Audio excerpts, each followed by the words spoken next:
कृपया ध्यान दीजिए। इतना लेट भाई। संख्या पुणे के सपने लेके निकला हूँ मैं पैसे कमाने का, पर ये स्टेशन ने पहले ही मेरा पेशेंस टेस्ट कर लिया। 9:40 की ट्रेन थी, लखनऊ लेकिन प्लेटफॉर्म पे 1 बजे तक बैठे बैठे बस टाइम और थॉट दोनों ही निकल गए। फाइनली रात के 12:40 को ट्रेन आई। लगा बस ट्रेन नहीं, मेरे सपने भी थक के आ गए हो। ट्रेन 1 बजे चली और पापा और भैया को सी ऑफ करके मैं डायरेक्ट लेट गया। लेटने के बाद भी मुझे नींद तो नहीं आ रही थी, तो मैंने घर पे कॉल किया, थोड़ा इधर उधर देखा और फिर मैं सो गया। Good morning guys. तो सुबह हो गई है, लेकिन ना सीट कंफर्टेबल थी ना नींद पूरी हुई है। लेकिन एक कप चाय और ये नज़ारा, इस नज़ारे और चाय ने मेरे को याद दिला दिया है कि सफ़र लंबे होते हैं लेकिन रुकना मना है। लेकिन हमारी ट्रेन तो रुक रुक के ही जा रही है। चाय ने थोड़ी देर जिंदा रखा मुझे, लेकिन फिर वापस वही पुराना सवाल, अब क्या करूं, बैठे बैठे थक गया हूं मैं। तो मैंने कैमरा किया बंद मतलब पूरा बंद नहीं, और लोगों को ऑब्जर्व करना चालू किया। कोई खड़ा था, कोई सो रहा था, कोई खुद के ही थॉट्स में गुम था। और मैं क्या कर रहा था? मैं कंटेंट बना रहा था भाई। ट्रेन चलते चलते ले गई मुझे वहां जहां से स्ट्रेस दिखाई नहीं दिया, सिर्फ और सिर्फ सफर ही महसूस हुआ मुझे। बहुत देर हो गई थी सीट पर बैठे बैठे, लोगों को देखते देखते, तो सोचा थोड़ा खुद को देख लूं और थोड़ा सफर को। कभी कभी लेफ्ट राइट देखने से याद आता है कि सफर कितना ही लंबा हो, मन मौजी होना चाहिए।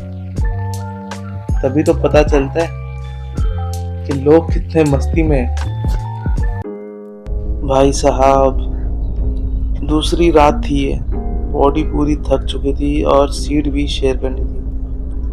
मैंने बोला भाई को, भाई आप थोड़ा थक गए हो तो पैर फैला लो। भाई सो गए?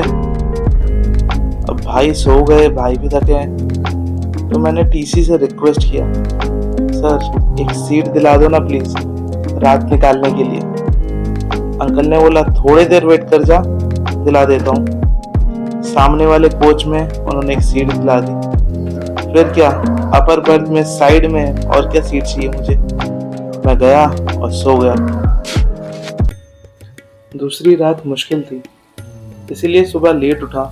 ट्रेन का ब्रेकफास्ट हो चुका था खत्म, तो एक वेंडर मिला, उससे 1 प्लेट मेदू वड़ा लिया। बोलता है 1 ही प्लेट मेदू वड़ा है। मेरे को देखे दूसरे को भी सेम ही डायलॉग मारा उसने कि 1 ही प्लेट मेदू वड़ा बचा है। और खैर, ये सोच रहा था मैं खाते खाते कि पुणे अब करीब था, और कुछ तो अंदर का भर भर के निकल रहा था।